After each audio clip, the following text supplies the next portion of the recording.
Welcome virtually to Cleveland. My name is Meagan Costedio. I'm a colorectal surgeon at University Hospitals at Ahuja Medical Center.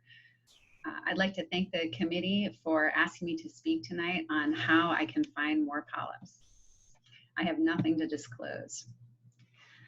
Hopefully everybody watching realizes that colorectal cancer, both incidence and mortality, are on the decrease over the last 20 to 30 years. And we contribute that mainly to the increased percentage of patients getting screened that we're preventing colorectal cancer. And there are two ways to find more polyps. One is to get everybody screened, which has been difficult to do. Anything we can do to participate in education events. I spend a lot of time educating family members of my patients with cancer or with large polyps to make sure they're getting their colonoscopies. And then the newest thing that has been really helping the colonoscopy rates are the multi-targeted stool DNA tests. Patients have been more amenable to doing these stool tests, and 25% of those patients who are doing the stool tests had never been screened and were over 10 years overdue.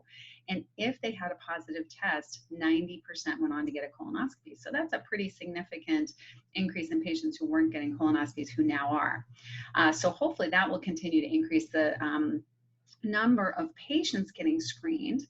And then importantly, what this talk is about is how to maximize the number of polyps we're finding in the patients who are coming in for colonoscopy.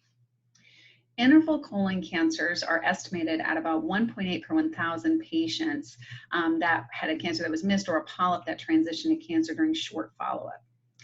In a large cohort study of 97,000 cancer patients, 5,840 were cancers that were found within 3 years of a previous colonoscopy. That's 7.2 to 9%. Now, there's two reasons for that. One is that the endoscopist could have missed the lesions or performed an incomplete polypectomy. And two, that there's a rapid progression of new lesions. Now, we can't really address that until we find the genetic cause for that.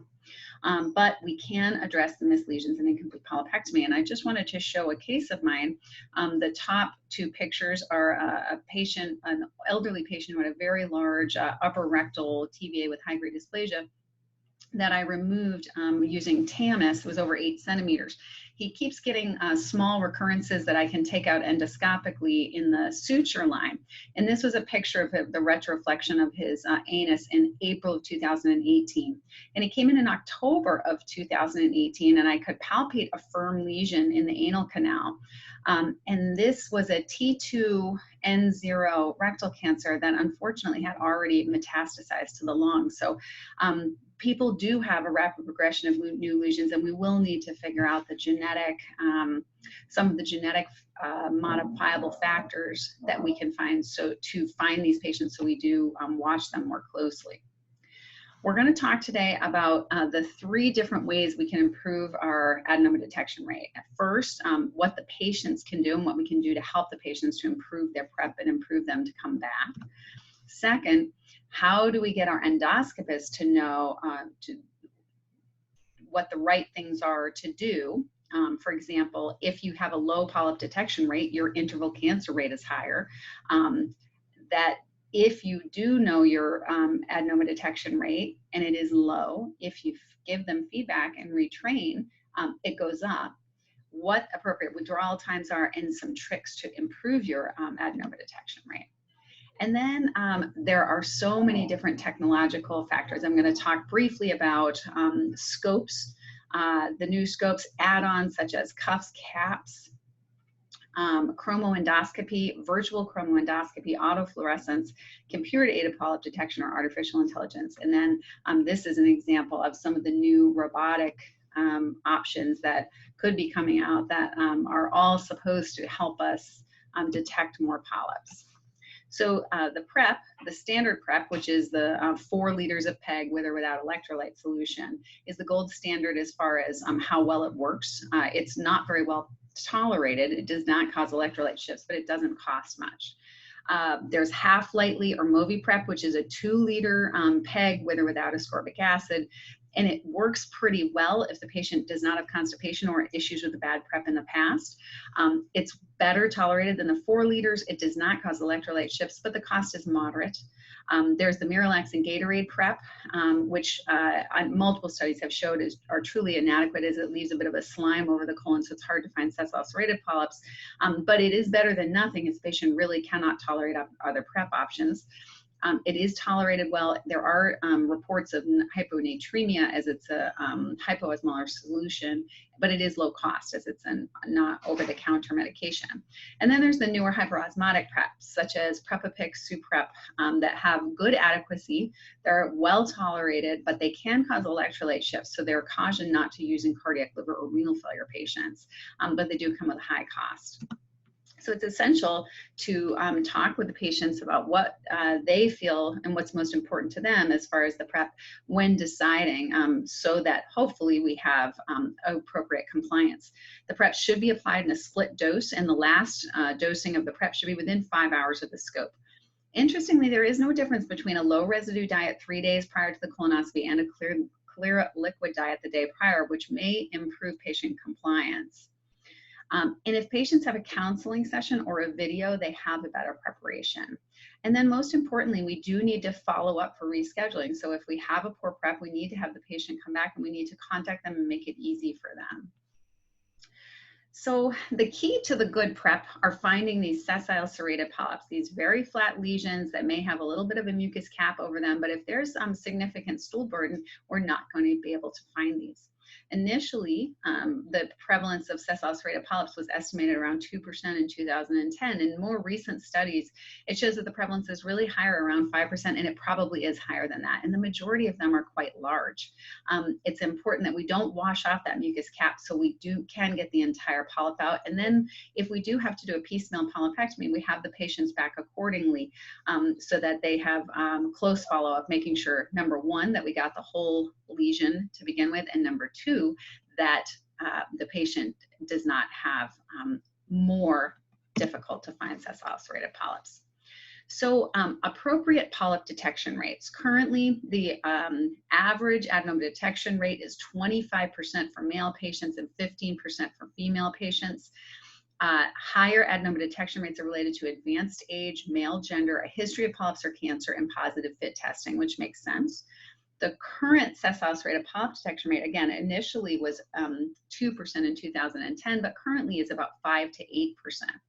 A higher sessile serrated polyp detection rate is associated with a longer withdrawal time, so not a patient-related factor, a history of polyps or cancer, and then low volume endoscopists. And the thought behind this is that patients with, or endoscopists with less patients on their docket for the day will spend more time, the longer withdrawal time, and be able to find more polyps. Both sessile serrated polyp detection and adenoma detection increases if your withdrawal time is 11 minutes or more, so more than 10 minutes. If the endoscopist polyp detection rate is in the lowest quartile, if you let them know that, then the polyp detection rate goes up, even though the withdrawal time does not increase. So just letting physicians know they need to increase their polyp detection rate makes them, and again, whether they were purposefully not taking the polyps out because they felt they were low risk, that could be a possibility, but we know it does increase if you give them that feedback. If you're in the highest quartile, meaning you're taking out the most polyps, it doesn't change if people tell you that you're the best at it. Does it matter who's doing your colonoscopy? This recent data out of the Cleveland Clinic looked at 54 gastroenterologists, 21 colorectal surgeons, and 9 general surgeons. And what they found was that if you had your colonoscopy by a gastroenterologist, there was a statistically significant increase in the adenoma detection rate for both males and females. That colorectal surgeons did meet quality metrics. They had a 28% ADR for males and a 21% for females, but general surgeons did not meet the standard quality metrics, where they had a 23.7%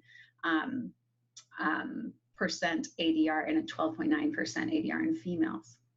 I would like to say that as a colorectal surgeon, I have a high adenoma detection rate, and this study doesn't apply to me, but I am one of the surgeons in this study, as I was at the Cleveland Clinic during this time.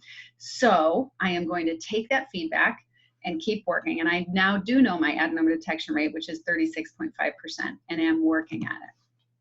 So how do we increase our proximal colon polyp detection? There are two ways. One is retroflexion, which has a success of about 93.5%, and the other is a second forward view.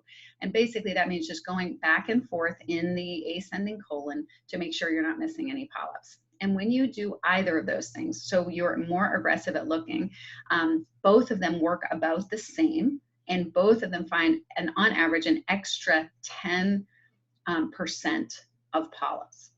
So they do work. They probably add a little bit of time, but they do work, and they work equivalently. So it doesn't really matter which one you do. Let's talk now a little bit more about technology. This is booming. It's a money-making business, so we have to be careful what we listen to. A couple of new advances. One would be the Fuse full spectrum endoscopy. It's got basically 3 different cameras off the front and off each side. So it gives you a 330 field view. There's the RetroView colonoscope, which has a very short-term radius, which is excellent for retroflexion in the right colon. Neither of these show a statistically significant increase in polyp detection. There are multiple different caps, cuffs, rings, or balloons that are to be used in conjunction with the standard colonoscope. Again, these have not proven to significantly increase the adenoma detection rate. Autofluorescence is a endogenous fluorophore, so it stains collagen or nicotinamide adenine dinucleotide by exposure to short wavelength photoexcitation. And the studies for this show a statistically significant improvement in finding flat neoplasms in the right colon, as you can see here in the picture. So this is promising. There's also linked color imaging, which is developed by Fujifilm in Japan, and it achieves color enhancement by pre-processing narrow band irradiation and post-processing color separation such that blue, green, and red are reallocated to amplify color differentiation. There are 2 different systems that use this. One is the laser EO and the Elux EO systems. And it does show an improvement in the adenoma detection rate, and it also can be useful in detecting whether the polyp is an adenoma or a hyperplastic polyp, so that you don't have to take a biopsy, which could be cost saving for the healthcare system in the long run. The most promising new technology is computer-aided polyp detection, or artificial intelligence, where a computer looks at the screen and detects polyps. And this meta-analysis out of Italy looked at 5 randomized trials on this versus standard white light colonoscopy, which included 4,300 patients, and demonstrated a 40 to 70% increase in the ADR. And that included polyps over 10 millimeters that favored the artificial intelligence. So this may be the future of colonoscopy. Basically, the endoscopist does the procedure and the computer looks for polyps in real time.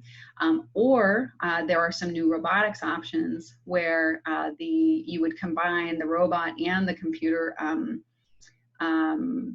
artificial intelligence, and potentially we could be sitting with a remote away from the patient, which in the current pandemic could be helpful. So in conclusion, patients should have formal prep education, discuss the prep options, choose the right prep for them. They should perform a split prep, which should be completed within 5 hours of the exam. Endoscopists need to know their polyp detection rate and get retraining if it's lower than the standards. Withdrawal time should be over 10 minutes, and either second view or retroflexion in the right colon should be performed. Caps or scope additions do not significantly improve PDR and do increase costs, so those are not recommended currently. But the new technologies of linked color imaging, autofluorescence, or computer-aided polyp detection all show improvement in the PDR and are likely going to be part of the future of colonoscopy. We will need to continue randomized trials to find our optimal strategy with regards to cost and value. Thank you very much for your kind attention.